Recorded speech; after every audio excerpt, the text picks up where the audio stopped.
Avant de passer aux actualités de l'ANEP, j'ai une nouvelle à vous annoncer. Il s'agit de la dernière ANEP News. Le Bureau national a décidé de mettre fin à ce format de communication et s'en excuse sincèrement. Je vous laisse tout de suite avec une vidéo explicative pour que vous puissiez comprendre les raisons de notre décision.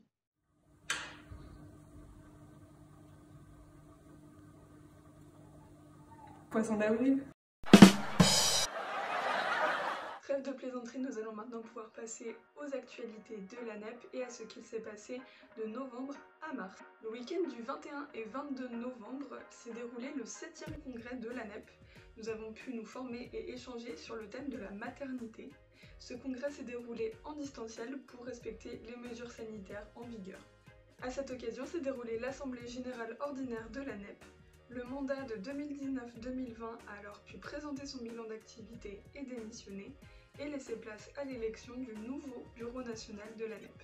Vous pouvez maintenant admirer les jolis visages de ce nouveau bureau national. Par la suite, le week-end du 5 et 6 décembre 2020 s'est déroulé le week-end de passation. L'ancien bureau national et le nouveau a pu se réunir encore une fois en distanciel pour pouvoir se transmettre les informations relatives aux postes respectifs de chacun. Le 3 janvier s'est déroulé le premier conseil d'administration de l'ANEP de 2021. Le bureau national a alors pu rencontrer les administrateurs, c'est-à-dire les représentants de vos BDE, et discuter de certains projets de l'ANEP. Début janvier s'est également déroulé l'élection de notre chargé de mission. Il s'occupe du lien entre l'ANEP et la FEP. La FEP, c'est l'Association française des étudiants et professionnels en psychomotricité. Du 25 au 31 janvier, l'ANEP a pu participer au WES 2021, le week-end santé et solidarité. Ce week-end de formation étudiant a été l'occasion de se réunir pour échanger autour de thématiques telles que la solidarité, le bien-être étudiant ou encore la santé publique. Passons maintenant au mois de février. Les 13 et 14 février s'est déroulé le WEF cadre. Le Bureau national a alors pu profiter de l'intervention de certains formateurs pour en apprendre encore plus sur l'associatif. Ce même week-end, le 14 février, s'est déroulé le CA de la FEDER, qui est d'ailleurs devenue la Fédération 100% en dynamique. Manu, notre VP DDS, a alors pu y assister. Le week-end du 20 et 21 février s'est déroulé le week-end de formation à l'associatif 2.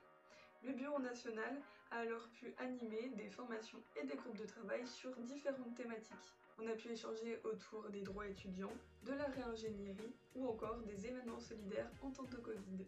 Et pour clôturer ce week-end, s'est déroulé un conseil d'administration de l'ANEP. Début mars, l'ANEP a pu signer une tribune écrite par Annie Chapelier, ce qui a été l'occasion d'appuyer la demande de réingénierie en psychomotricité aux côtés de nos associations et fédérations de professionnels.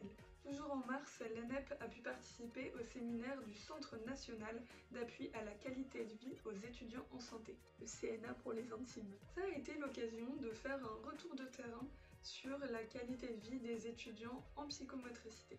Le 27 mars, Pauline, notre secrétaire, a pu intervenir lors du week-end inter-école d'orthopsie pour parler de la prise en charge basse vision. Le 27 mars, Alma, notre présidente, et Julie, notre trésorière, ont pu assister à l'Assemblée générale de la FAGE, dont l'ANEP est administrateur. Le 28 mars, Solène, notre première vice-présidente, et Astrid, c'est moi, ont pu participer à une formation portant sur la rééducation à la sexualité suite à un traumatisme. Cette formation se déroulait lors du week-end de formation de l'UNAE, c'est-à-dire nos collègues ergothérapeutes. On a fait un petit peu le tour des dernières actualités de l'ANEP, et maintenant il est temps pour moi de vous annoncer quelque chose. Promis, cette fois-ci, c'est pas une blague. L'ANEP va entamer une restructuration statutaire, c'est-à-dire que nous allons modifier nos statuts et à cette occasion, nous allons pouvoir vous sonder, vous les étudiants en psychomotricité, pour savoir ce que vous aimeriez voir dans les futurs statuts et le futur fonctionnement de l'ANEP. Donc restez connectés. Et surtout, n'oubliez pas que l'ANEP, c'est vous.